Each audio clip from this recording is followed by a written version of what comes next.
사우디아라비아의 석유 재발 딸이 한국 남자와 만나 XX 후 결혼한 충격적인 이유는 무엇일까요? 왜 그녀는 한국 남자만을 고집했을까요? 그리고 그녀는 왜 우리나라로 오게 된 걸까요?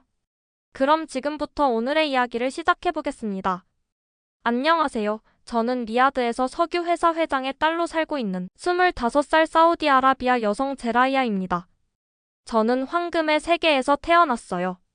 사우디아라비아 리야드에서 제 주변의 모든 것이 불로 반짝였죠. 아버지는 세계에서 가장 큰 석유 회사 중 하나인 알사우드 페트롤리엄의 회장이셨어요. 어머니는 왕가의 먼 친척 출신이셨고요. 제 삶은 편안했지만 통제됐어요. 최고급 옷, 최상의 교육, 그리고 제가 원하는 모든 것을 들어주는 하인들이 있었죠. 하지만 한 가지 없는 것이 있었어요. 자유였죠. 제 25번째 생일 직전 가족들은 저희 궁전에서 성대한 축하 행사를 열었어요. 대리석 홀은 중요한 손님들로 가득 찼고 테이블은 맛있는 음식으로 넘쳐났어요. 하지만 행복한 자리가 되어야 할 곳이 아버지의 발표로 인해 악몽으로 변했어요. 제라이아. 아버지께서 반론을 허용하지 않는 목소리로 말씀하셨어요. 너는 다음 달에 칼리드 왕자와 결혼할 거다. 그가 너를 그의 세 번째 부인으로 선택했다. 제 마음은 물속에 빠진 돌처럼 가라앉았어요. 칼리드 왕자는 50세가 넘었어요. 제 나이의 2배였죠. 하지만 저희 가족에서 결혼은 사랑이 아니라 권력 있는 가문을 연결하는 것이었어요. 그날 밤 제 방에 혼자 있으면서 저는 베개에 얼굴을 묻고 울었어요. 왜 내 삶을 스스로 선택할 수 없는 거지? 저는 혼잣말로 속삭였어요. 한때 사치품처럼 느껴졌던 실크 시트가 이제는 저를 구속하는 사슬처럼 느껴졌어요. 제가 기분 전환을 위해 태블릿을 집어들었을 때 저는 사랑의 불시착이라는 한국 드라마를 보기 시작했어요. 저는 최근에 한국 드라마에 완전히 빠져 있었거든요. 이 드라마에 나오는 남자들은 정말 다르네요. 제가 시청하면서 생각했어요. 그들은 친절하고 여성의 선택을 존중해요. 저는 한국 남자들이 실제로도 그런지 아니면 그냥 TV용 허구인지 궁금했어요. 저는 제 아름다운 방을 둘러봤어요. 크리스탈 샹들리에, 금태 가구, 벽에 걸린 비싼 그림들. 외부에서 보면 제가 모든 것을 가진 것처럼 보였어요.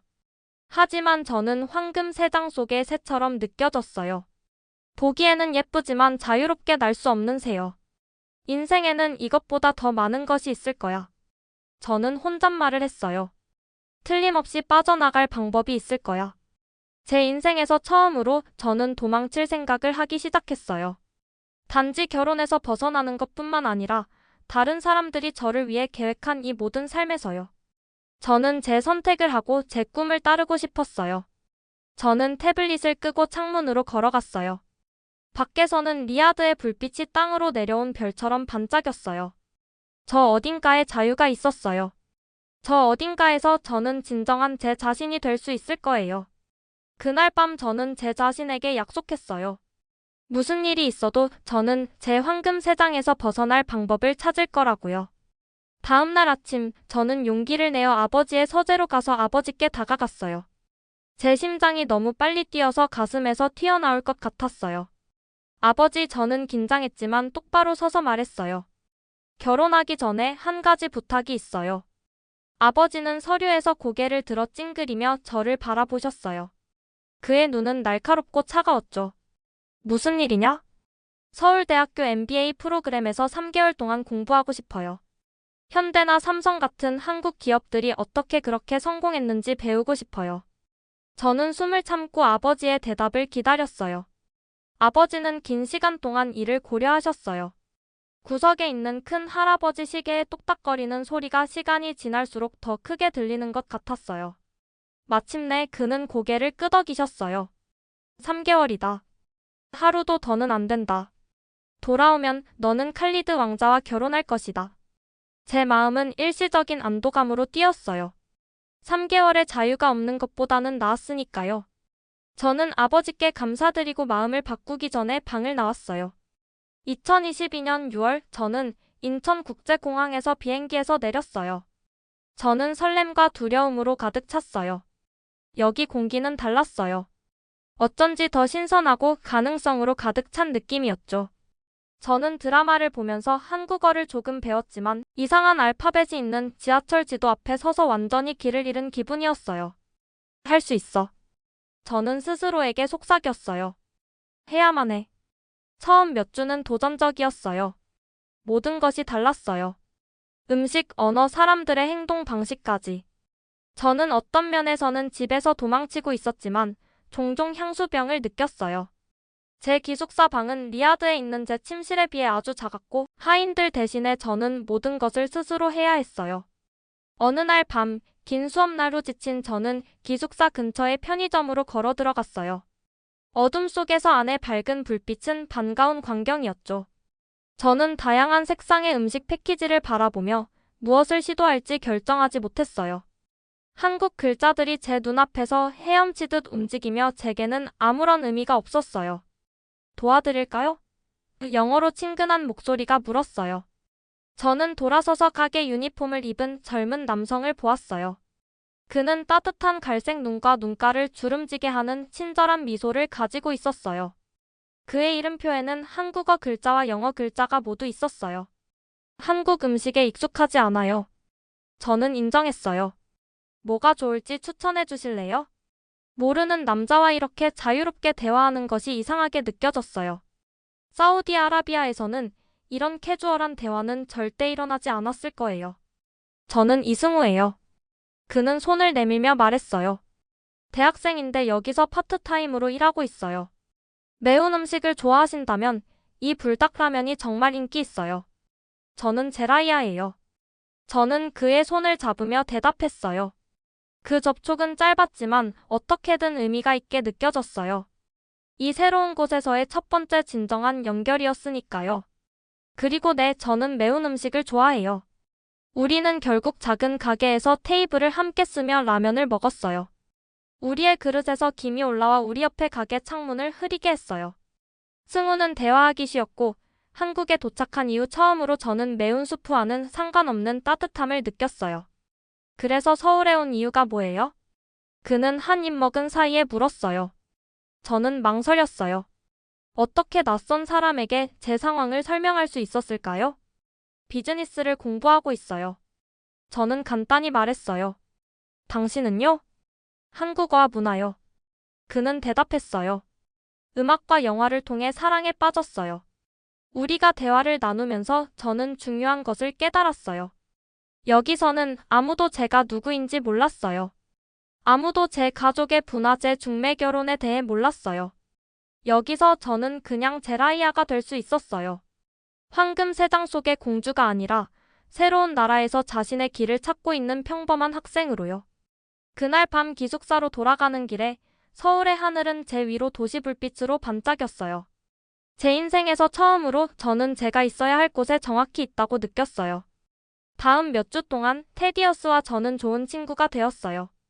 저는 그가 얼마나 사려 깊은지에 놀랐어요. 고향에서 알고 지내던 남자들과는 너무 달랐죠. 권력이나 통제의 과시가 아니라 진정한 배려와 존중이 있었어요. 추우세요? 그는 저녁이 쌀쌀해질 때 자신의 재킷을 건네며 물었어요. 처음 그가 이렇게 했을 때 저는 놀라서 그를 그냥 바라보기만 했어요. 종교 때문에 못 드시는 음식이 있으세요? 어느 날 우리가 새로운 레스토랑에서 식사를 하려고 계획하는 동안 그가 물었어요. 그의 눈은 호기심이 있었지만 존중감이 있었고 판단하지 않았어요. 저는 그의 배려에 약간 놀라며 고개를 끄덕였어요. 네, 저는 무슬림이라서 돼지고기를 먹지 않아요. 그럼 이태원에 있는 할랄 레스토랑에 가요. 승우가 제안했어요. 제가 좋은 곳을 알고 있어요. 그는 휴대폰을 꺼내 따뜻한 조명과 맛있어 보이는 음식이 있는 그 장소의 사진들을 저에게 보여주었어요. 친절한 건 승우만이 아니었어요. 저는 많은 한국 사람들이 예의 바르고 도움이 된다는 것을 알게 되었어요.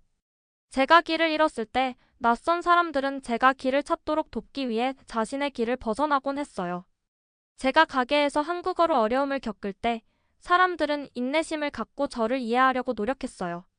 한 가게 주인은 심지어 제게 한국어로 감사합니다라고 제대로 말하는 법을 가르쳐 주셨는데 제가 잘했을 때 환하게 웃으셨어요.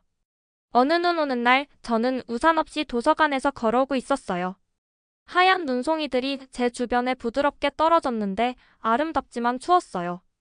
보도는 미끄러웠고 저는 거의 넘어질 뻔했어요. 갑자기 승우가 우산을 함께 쓰며 제 옆에 나타났어요. 그의 볼과 코는 추위로 빨갛게 되어 있었죠. 제 우산이 작지만 그는 미소를 지으며 말했어요. 당신이 다 젖게 둘 수는 없어요. 그 단순한 친절의 행동은 제 평생 받았던 모든 비싼 선물들보다 제 마음을 더 감동시켰어요. 고향에서는 제가 밖으로 나가기도 전에 하인들이 우산을 들고 달려왔을 거예요. 하지만 여기 그렇게 적은 것을 가진 사람이 그가 가진 것을 기꺼이 나누려고 했어요. 우리가 더 많은 시간을 함께 보내면서 저는 제 자신이 승우에게 사랑에 빠지고 있다는 것을 발견했어요. 그는 저처럼 비즈니스를 공부하고 있었지만 한국의 평범한 가정 출신이었어요. 그는 자신의 교육비를 보태기 위해 아르바이트를 했어요. 그의 손은 때때로 일 때문에 거칠었는데 제가 알던 부유한 남자들의 부드러운 손과는 달랐어요. 언젠가 제 회사를 창업하고 싶어요. 어느 저녁 우리가 한강을 따라 걸으며 그가 저에게 말했어요. 강물은 도시 불빛을 별들의 거울처럼 반사했어요. 다른 문화들을 연결하고 사람들이 서로를 더 잘 이해하도록 돕는 그런 것이요. 저는 미소 지었어요. 그거 정말 멋지네요. 저는 제 자신의 꿈에 대해 그에게 말하고 싶었지만 이제 그것들은 불가능해 보였어요. 몇 주 후면 저는 사우디아라비아로 돌아가서 칼리드 왕자와 결혼해야 했어요. 그 생각은 저를 공포로 휩싸이게 했어요. 당신은요? 승우가 물었어요. 졸업 후에 무엇을 하고 싶으세요? 저는 그의 눈을 피하며 물을 내려다보았어요. 잘 모르겠어요. 저는 거짓말했어요. 제 가족이 기대하는 것들이 있어요. 승우는 더 묻지 않고 고개를 끄덕였어요. 그것이 제가 그에 대해 사랑하는 또 다른 점이었어요. 제가 뭔가에 대해 이야기하고 싶지 않을 때 그는 결코 강요하지 않았어요. 그는 제가 특정 주제들 주변에 쌓아놓은 벽들을 감지하고 그것들을 존중하는 것 같았어요. 우리는 강변 벤치에 앉아 노점상에서 산 달콤한 호떡을 먹었어요.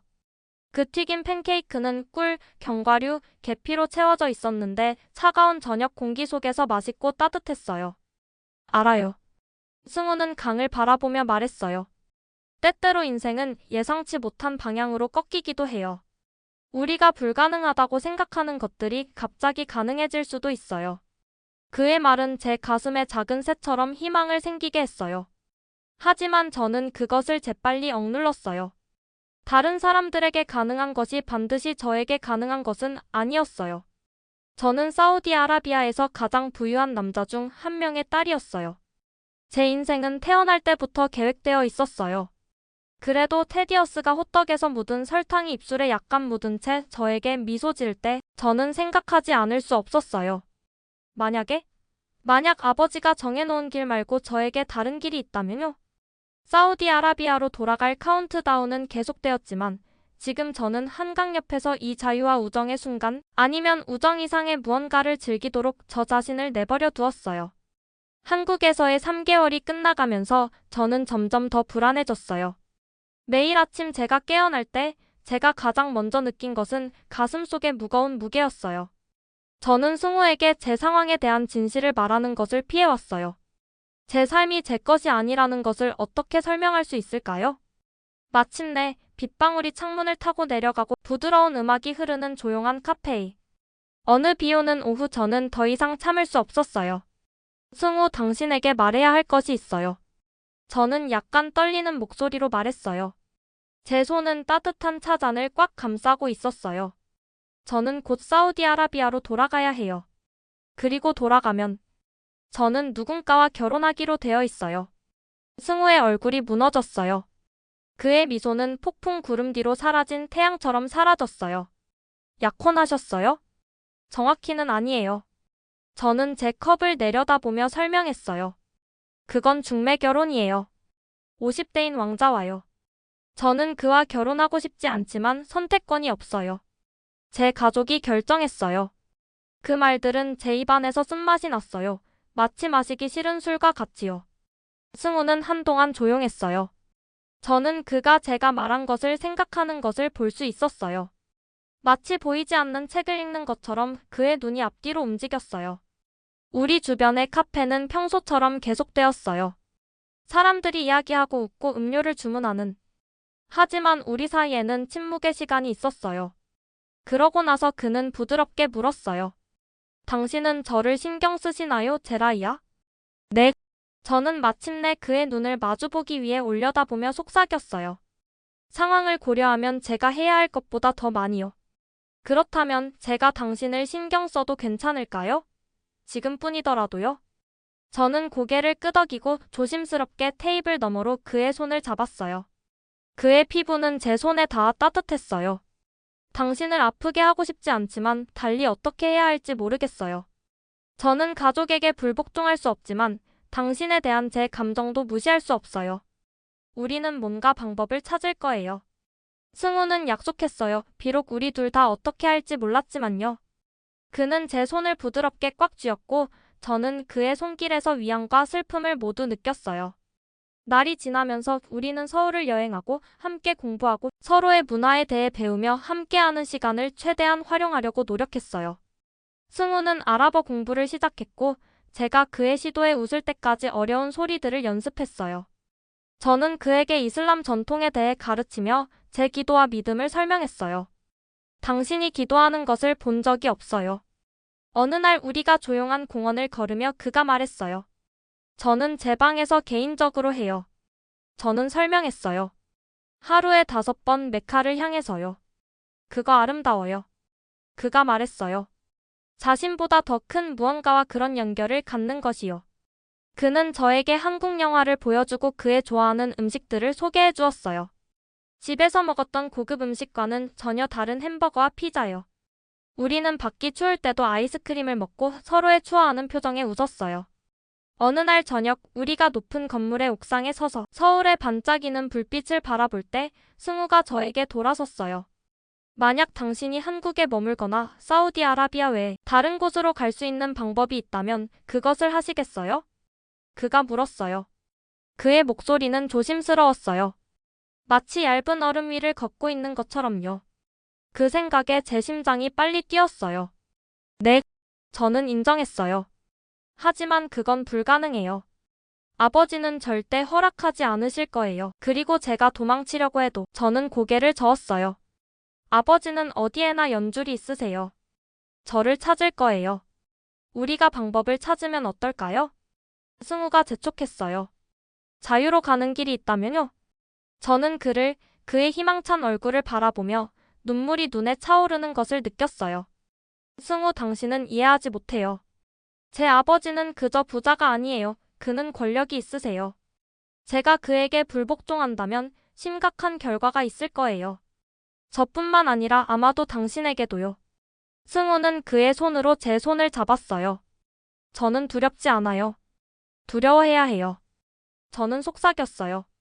하지만 시계는 뚝딱거리고 있었고 제 출발 날짜는 점점 더 가까워지고 있었어요. 저는 제 손가락 사이로 모래처럼 날들이 미끄러져 나가는 것을 느낄 수 있었어요. 곧 저는 제 황금 세장으로 자유를 맛본 후에 이제 더 불가능하게 느껴지는 삶으로 돌아가야 했어요. 그날 밤 제가 기숙사 침대에 누워 천장을 바라보며 저는 제 자신에게 조용히 약속했어요. 어떻게든 어떤 방법으로든 저는 제 자신의 삶을 선택할 수 있는 길을 찾을 것이라고요. 저는 단지 아직 어떻게 할지 몰랐을 뿐이에요. 제가 집으로 돌아가기로 예정된 일주일 전 제 오빠 파이살이 예상치 못하게 서울에 도착했어요. 저는 도서관에서 공부하고 있을 때 그의 메시지를 받았어요. 제 손은 책을 싸면서 떨렸어요. 저는 이것이 좋은 소식일 리 없다는 것을 알았어요. 우리는 그가 머물고 있는 고급 호텔에서 만났어요. 파이살은 전통적인 사우디 옷과 진지한 표정으로 서울에서 어울리지 않아 보였어요. 아버지께서 너를 데려오라고 나를 보내셨다. 그는 저에게 엄격하게 말했어요. 그의 목소리는 차가웠어요. 마치 말 안 듣는 아이에게 말하는 것처럼요. 결혼 준비가 시작되었어. 하지만 저에게는 아직 일주일이 남았어요. 저는 목소리를 안정적으로 유지하려고 노력하며 항의했어요. 아버지는 내가 의무를 잊고 있는 것을 걱정하고 계시다. 파이살이 말했어요. 그는 호텔 로비를 못마땅한 표정으로 둘러보았어요. 내가 외국인과 시간을 보내고 있다는 소문이 있어. 제 심장이 빨리 뛰었어요. 아버지는 어떻게 승우에 대해 알게 되셨을까요? 저는 호텔의 벽이 저를 향해 좁아지는 것처럼 느꼈어요. 제 비밀스러운 세계가 무너지고 있었어요. 승우에게 오빠의 도착에 대해 말했을 때 그는 제가 예상했던 것처럼 물러서지 않았어요. 우리는 평소에 카페에 앉아 있었지만 오늘은 쾌활한 분위기도 제 기분을 좋게 하지 못했어요. 저는 당신의 오빠를 만나고 싶어요. 그는 단호하게 말했어요. 그의 눈은 결단력으로 가득 찼어요. 제가 당신을 제대로 구애할 수 있는 허락을 구하고 싶어요. 승우, 당신은 이해하지 못해요. 저는 설명하려고 했어요. 저는 눈에 눈물이 맺히는 것을 느꼈어요. 제 가족들은 그런 식으로는 대화가 되지 않아요. 저는 그들이 선택한 사람과 결혼하도록 되어 있어요. 그렇다면 저는 그들의 마음을 바꿀 거예요. 승우는 결심한 듯 말했어요. 그는 제 손을 그의 손으로 잡았어요. 저는 당신을 사랑해요, 제라이야. 무슨 일이 있어도 할 거예요. 그의 말은 제 마음을 동시에 솟구치게 하고 가라앉게 했어요. 저는 그의 용기를 사랑했지만 그가 제 가족을 만났을 때 무슨 일이 일어날지 두려웠어요. 파이살과의 만남은 재앙이었어요. 우리는 부유한 관광객들과 사업가들로 가득 찬 곳인 호텔 레스토랑에서 만났어요. 제 오빠는 곧게 등을 펴고 자랑스럽게 앉아 마치 곤충을 살펴보는 것처럼 승우를 내려다보았어요. 그는 처음부터 승우에게 차갑고 무시하는 태도였어요. 넌 아무것도 아니야. 승우가 자신을 소개한 후 그는 비웃었어요. 내 여동생은 사우디아라비아에서 가장 부유한 가족 중 하나야. 내가 그녀에게 무엇을 줄 수 있겠니? 승우는 움찔하지 않았어요. 존중이요. 그는 단호하게 대답했어요. 사랑이요. 그녀가 자신의 선택을 할 수 있는 기회요. 저는 오빠의 얼굴이 굳어지는 것을 지켜보았어요. 이것은 잘 진행되고 있지 않았어요. 네가 지금 나와 함께 돌아가지 않는다면. 파이살은 저에게 돌아서며 위협했어요. 아버지는 너를 절연할 거야. 너는 모든 것을 잃게 될 거야. 그 말은 저에게 큰 위협으로 느껴졌어요. 저는 가족과 마음 사이에서 갈기갈기 찢겼어요. 그날 밤 제 기숙사 방에서 저는 제 인생에서 가장 어려운 결정을 내렸어요. 저는 돌아가야 해요. 저는 승우가 저를 보러 왔을 때 말했어요. 눈물이 제 얼굴을 타고 흘렀어요. 제 가족에게 수치를 줄 수 없어요. 논쟁하는 대신 승우는 그렇다면 저도 사우디아라비아로 갈게요. 당신과 결혼할 수 있는 허락을 제대로 당신 아버지께 구할게요 라고 말하며 저를 놀라게 했어요. 그건 불가능해요. 저는 숨을 헐떡였어요. 리야드에서 승우가 제 강력한 아버지를 대면한다는 생각은 저를 걱정으로 가득 차게 했어요. 제 아버지는 절대 동의하지 않으실 거예요. 저는 시도해야만 해요. 승우는 고집했어요. 그의 목소리는 조용했지만 강했어요. 저는 싸우지 않고 우리를 포기하지 않을 거예요. 저는 그의 얼굴을 바라보았어요. 너무나 결연하고 사랑으로 가득 찬, 그리고 두려움과 희망이 이상하게 섞인 감정을 느꼈어요. 이전에 아무도 이렇게 저를 위해 싸운 적이 없었어요. 제 아버지는 쉬운 사람이 아니에요. 저는 그에게 경고했어요. 그분은 모든 일에서 자신의 방식대로 하는 것에 익숙하세요. 저도 그래요. 승우는 작은 미소로 말했어요. 특히 중요한 일에 관해서는요. 파이살과 함께 사우디아라비아로 돌아가기 위해 제 가방을 싸면서 저는 테디어스를 다시 볼 수 있을지 궁금했어요. 이것이 우리 이야기의 끝인지 아니면 새로운 장의 시작인지요? 집으로 가는 비행기 여행은 길고 조용했어요. 파이살은 저에게 거의 말을 하지 않았고 저는 대부분의 시간을 창밖을 보며 승우와 제가 다른 곳에서 다른 가족에게 태어났다면 가질 수 있었을 삶에 대해 생각하며 보냈어요. 우리가 리야드에 착륙했을 때 익숙한 열기가 비행기에서 내릴 때 저를 감쌌어요. 저는 제 황금 세장으로 돌아왔지만 이제 그 창살은 그 어느 때보다 더 조여진 느낌이었어요.